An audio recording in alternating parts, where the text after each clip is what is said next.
a staff member to the Disability Advisory Board.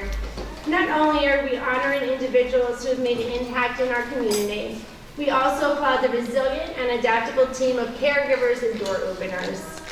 The two gentlemen we have a privilege to meet today will continue to accomplish personal goals and influence our community through the strength of their unstoppable village and through the support of all of us. Today, I would like to introduce the Disability Advisory Board members who are present today. Georgia Sugar, Chica Boo, Ryan Penn, Jesse Kurtz. I would like to introduce our chairman, Anthony Lanzalotti.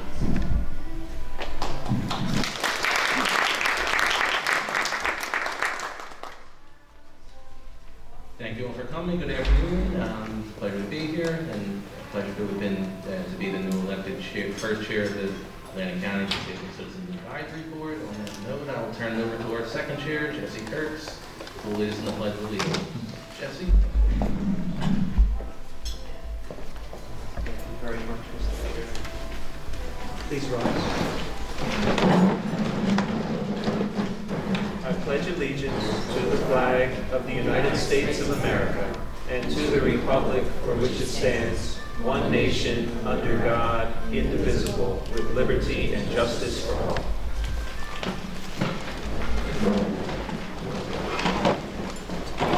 Thank you, Jesse.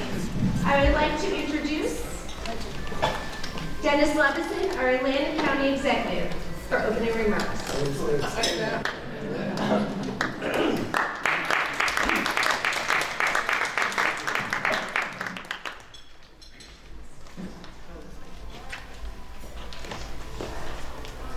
The prosecutor asked me if I was here as an honoree or as county executive. I'm here as county executive. And thank you all for coming.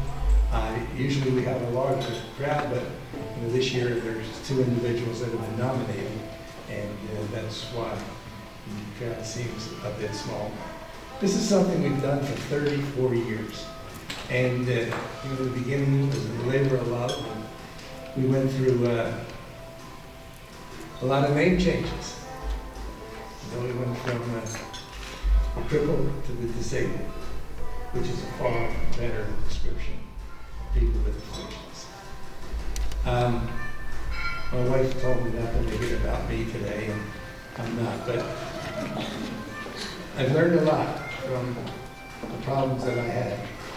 The idea that you're rehabilitated and you don't know what your future is. And the only thing I'm going to leave you with is don't give up hope. You know the story of Pandora.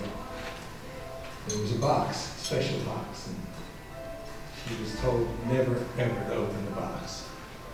And being curious, she opened it. And all the ills of the world flew out. And when she realized what she did, she threw herself on top of the box and closed it. And the only thing left in the box was hope. And there is a lesson there. And one we should all remember. Don't ever give up hope. I have mixed emotions being here today. I did when Donnie passed away. I do right now also. Joe Brown, who was a fixture, who put together the Disabled Advisory Board, a man of a lot of afflictions, but a bright, sunny attitude every time I saw him. And never be replaced. Anthony, nothing personal, but he got tough shoes to fill. And we do have today his wife and his cousin. His wife, Marsha Brown. By the way, Marsha, I've been to your restaurant. You love it. I think it closed then. Oh, it did? I heard. Very nice. I was there too. Oh, you were? Yeah. And his cousin Gloria. And I want to thank you for sharing him with us throughout the years. It really was an inspiration for all of us. And he's just somebody that I'll never forget. And for sure he's made me be more sensitive and a better person. So with that, you all, I want you to have a wonderful lunch. I gotta go. John Risley and Maureen Kern are here to take my place, which is an easy thing to do. And they'll hand out the awards. Jesse Kurtz, of course, our elected officials. So there's the three that are here today, and we do appreciate your attendance. Thank you all. God bless you.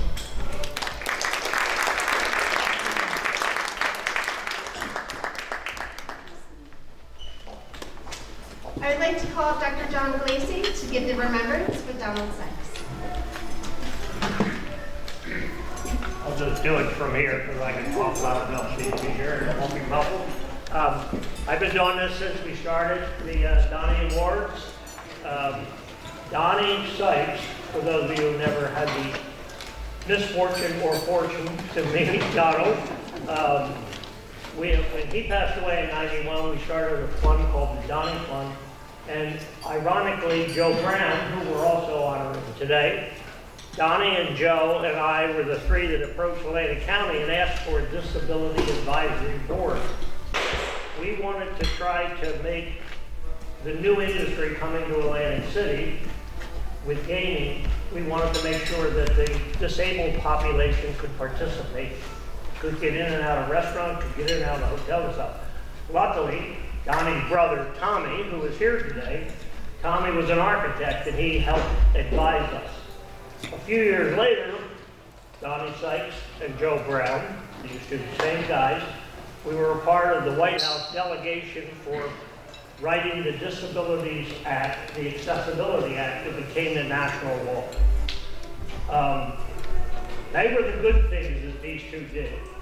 I can't tell you a lot of the bad things they did because Joe's wife's here and I have to keep it clean. Donnie's family is here. Keeping it clean with Donnie is a little more difficult. But for those of you who are being honored and joining the club today of being Donnie Award recipients, you're in a very unique club. These were two individuals that did the #1 goal of life, and that is to leave it better than when you found it, whether it be on a daily basis or in a lifetime. And both of them did that. Regardless of whatever circumstances physically they both had, and Joe had a lifelong time after his car accident where he was a quadriplegic. Donnie started when he was about 8, and he passed when he was 35. It never stopped them. It allowed them to do anything they wanted to do. They pushed the boundaries for everything. Sometimes not in a good way, but they pushed the boundaries in every way. So you're joining a really exclusive club because Donald Sykes was a unique human being. I've had the good fortune to meet some very influential people in this world. None of them were any better than Don Sykes. And that includes presidents and celebrities and sports people. Donald was a very unique human being. Joe and I used to talk about it all the time. Every year on Donald's birthday, Joe would call me and say, just thinking about him today. So I figure they're there together somewhere now. Hopefully they're together. And I hope that in all the years Donald's been, in my opinion, been in heaven, he's finally cleaned up his act. And now he and Joe can sit at the same table. And I congratulate anybody who helped or has nominated someone for this, because this is the part of the life where we end up touching our better selves. We end up becoming better because people who were around Donald and Joe always said, man, I have to do more.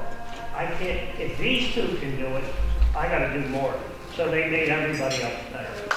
So congratulations. We'll see a little tribute today to Joe, his lovely bride, Marcia here.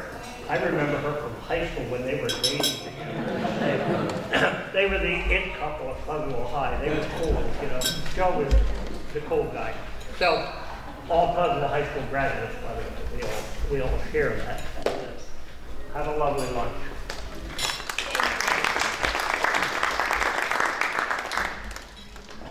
Next, I would like to call up Andrew Sheffy and those who nominated Andrew.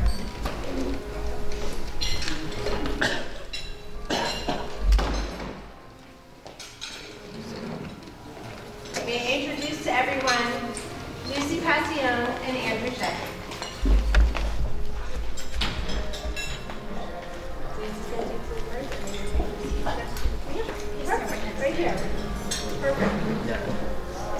Hello, everyone. I'm Mr. Cassioni, and I am the proud owner of the Other Lucy Beach Grill in Margate, New Jersey, as well as the HOPE organization, which stands for Helping Others Pursue Empowerment. And Andrew behind me, he's the face of HOPE. He's taught us a lot this summer. I was able to hit all my objectives. We had a successful year. Even Walla is interested in the HOPE organization, and we're hoping to partner with them. And now that we've closed our business for the season, now I can concentrate on fundraising. We're in fundraising mode. Our target goal is to raise $1 million to start our HOPE Foundation. However, last night I decided if I don't reach my goal, I'm still going to start the program out of my little shack of only 1,300 square feet. So I will start that program this summer. And Drew's coming back to work for us. But how our organization started is I wanted to start this organization a long time. It's over 15 years. And I'm a professor at St. Joe's University now at Jefferson. And we have the Kinney Center at St. Joe's. And I have a number of high-functioning people of autism in my classroom who are very driven, and they are in medical school now, PT school, PA. But not everyone wants to go to college. And about 4 years ago, my kids worked in Margate at Juniors and Sprinkles, and I had an aha moment. So that's when I decided this is where I wanted to start. I wanted to do a training facility with my passion for cooking and my teaching experience. And I asked my students in class, to make 3 columns. What are you good at? What do people say you're good at? And what's holding you back? So I decided to do that little exercise, and what held me back all these years is money and fear. So I decided to engage in this venture of the unknown, and I started the Other Lucy, Lucy the Elephant, and it's been successful. So we're going to season 2. I'm in a little debt, but that's okay. I just believe in faith and hope that, I will make it through with flying colors. But Drew is an inspiration. He is the face of my organization.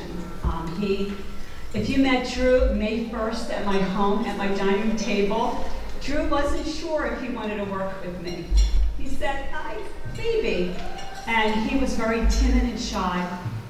And he made it very clear that he did not want to run a register. And I said, that's okay. I said, what are your triggers? What would you like to do? And we worked together as a team.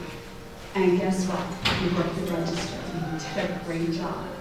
So after a while, he started cleaning. He was really comfortable cleaning. Then we graduated to prepping. And then he was with the customers running the register. So I'm really proud of Drew. He gave me hope for the future. I actually surprised myself that I trained him very well. Wawa was so impressed with Drew, they offered him a job with their organization. So he will split his time with the Other Lucy and with Wawa. And I heard he's working at a supermarket right now while he's in school. So I'm going to turn it over to Andrew. Drew?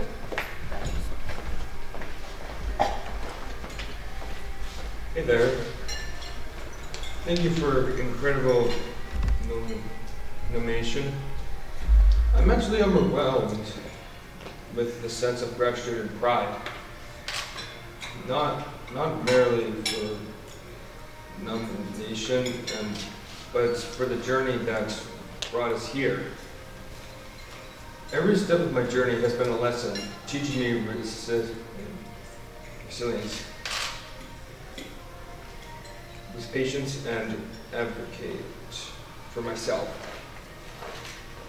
My disability, while a part of me, has never defined my capabilities or my dreams.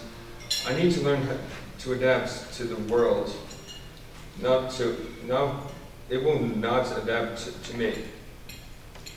I share this award with every single individual who believed in me, my family,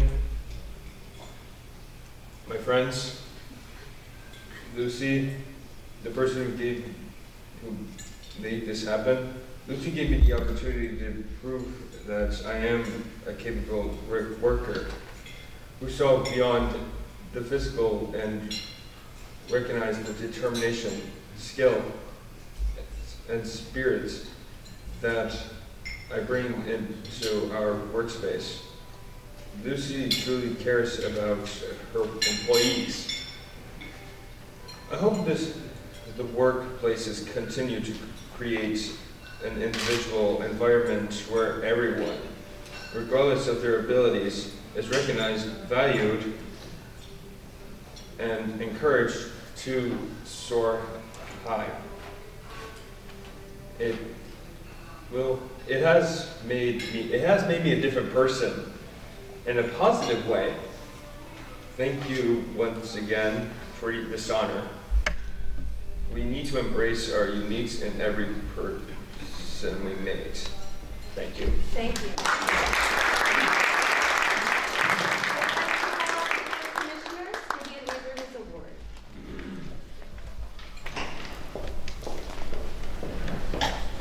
So Angela, you can have your and they're going to take a photo of you. Can we get another round of applause for Andrew?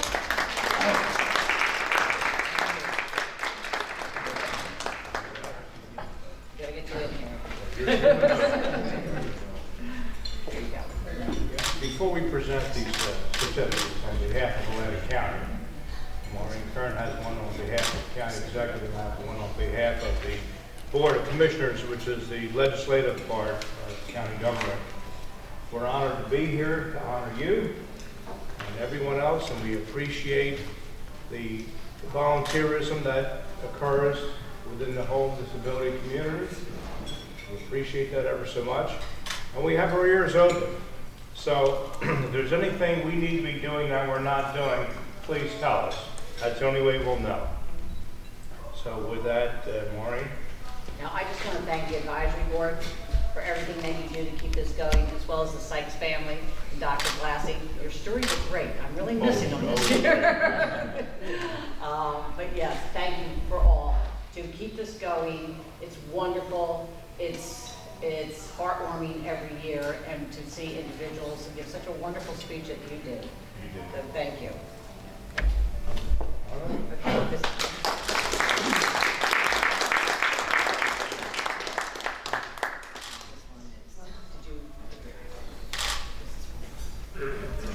And I think we have the bag back here. Okay.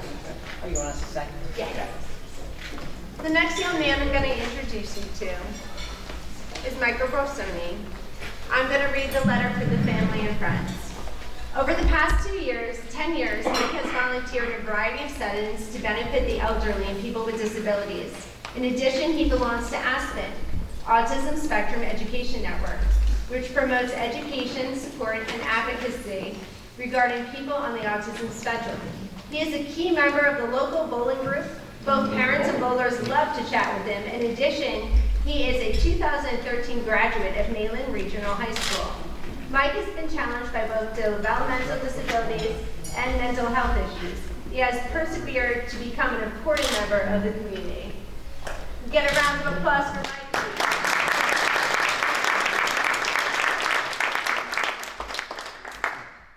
Congratulations on behalf of the county. Yeah, glad to hear you're a bowler. Yeah. That's great. Like we need a picture. I know, I have to get very shocked.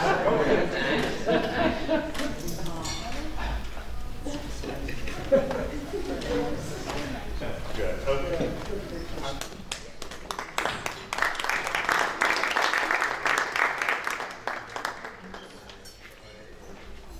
Thank you all the nominators and nominees as well.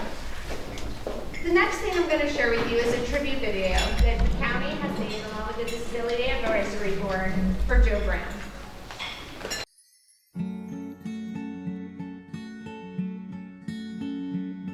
In memory of our good friend Joe Brown. Joe lost the use of his legs in a car accident while serving in the Air Force in Germany in 1967. He spent a year and a half in the hospital. He saw how other veterans coped with their situations and the importance of volunteers. He lived his life with a spirit of positivity and volunteerism. Joe was a founding member of the Atlantic County Disability Advisory Board, the County Transportation Committee, the Voting Access Committee, the Atlantic County Veterans Museum Planning Committee, and Absecons ADA Committee. Joe was instrumental in efforts to bring the Special Olympics to New Jersey. He helped develop one of the region's first wheelchair basketball teams, and he helped organize a regional group to provide funds for various charitable purposes.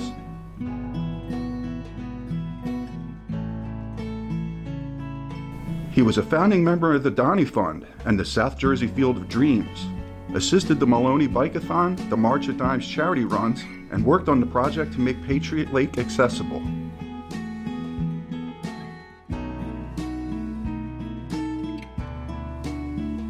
Joe was the recipient of the Donald J. Sykes Award, the New Jersey Governor's Award for Volunteerism, and the Russ Berry Making a Difference Award. Joe was also a member of the Four Seasons Veterans Club.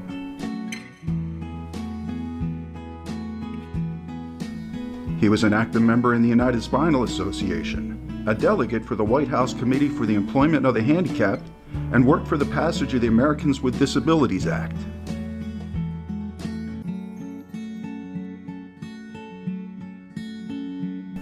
Joe spearheaded the creation of the county's first accessible beach guide. He was proud of his accomplishment to create a national change in hotel access. After many years of work, he was successful with the U.S. Access Board and the International Code Council.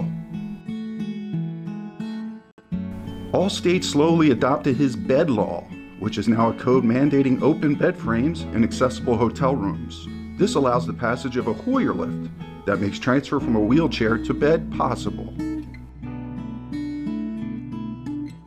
Hi, my name is Joanne Garr. I have worked with Joe Brown for over 15 years. I was part of the Disability Advisory Board with him. I think he was the strongest, most knowledgeable, kindest advocate that I've ever known in all my career. He just had a way of getting things done. He implemented many things while we were on the board, and I wanted to just go through a few of them. One of his major things was to work with the Board of Elections and go around and make sure all the polling places were fully accessible to people. That was a big part of what we did as a board, but Joe was our leader for that. The other piece that he was very involved in is accessibility to the beaches. He would go around and he would teach us how to all go around and look at each beach in Atlantic County and see what was accessible and what was not. And we then did a brochure which explained all the accessible beaches in Atlantic County. So those were two things. There was another issue that he was so proud of, and it was actually a little bit before I got to the board.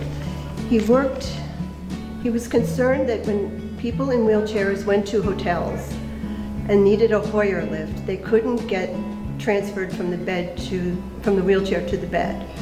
He worked tirelessly for years, writing letters, contacting people. He never gave up until he was able to get the code changed so that now accessible rooms in hotels need to be able to provide an open frame bed so people can transfer or use their Hoyer lift and have a comfortable way to transfer. So I think he was really proud of that, and we've all heard how hard he worked for that. I think with all his tireless efforts and ability to just make people comfortable, he really was able to make a difference. He shared his expertise, he shared his experiences, and I know we on the board are all going to miss him, and I'm personally going to miss him as a friend.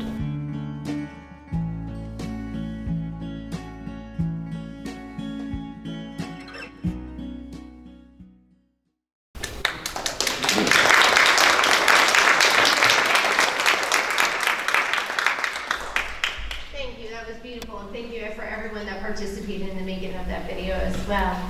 Good afternoon, everyone. I promise I will be brief. My name is Bill Reynolds. I'm the Atlantic County prosecutor. I was invited to this event last year by County Executive Levinson, and to be honest, I didn't know about it prior to being invited. And I learned about it last year, and I came, and I'm gonna be real direct. I was moved to a point where this year, under the leadership in our office, we created a special needs registry through the Atlantic County Prosecutor's Office.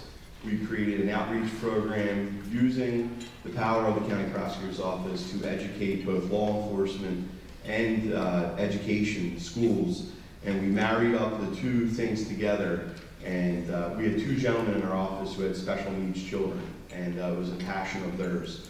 And in creating the special needs registry and the special needs education piece with law enforcement, we were educating every single law enforcement officer in Atlantic County on the nuances on how to respond to a call where someone has special needs. What we've done with the registry is, it is voluntary for anyone to go onto the registry and enter their information. It's completely confidential and private, only we would see the information, and then we would flag that particular address or person in a CAD so that if a phone call came for 911, that the officers who were arriving on the scene would have the information about those that are at the property who have special needs and how to address that. It is one of the things that we are very proud of from a perspective on my first indication that it was necessary was being at this event last year. We had a gentleman by the name of Ray Royster, who was our Director of Community Outreach. He did such a tremendous job with it that the Attorney General's office stole Ray from our office, and he's taking it statewide. And in addition to that, with the help of the county, we actually created a veterans response team too, and I see that Joe is a veteran as well, and that veterans response team is to respond to veterans who have special needs or in crisis as well. So I took the opportunity to come today. I'm going to come every year as long as it's going to be going on to support it, and know that you have a partner in Atlantic County Prosecutor's Office, and I really appreciate the opportunity to be here today. Thank you.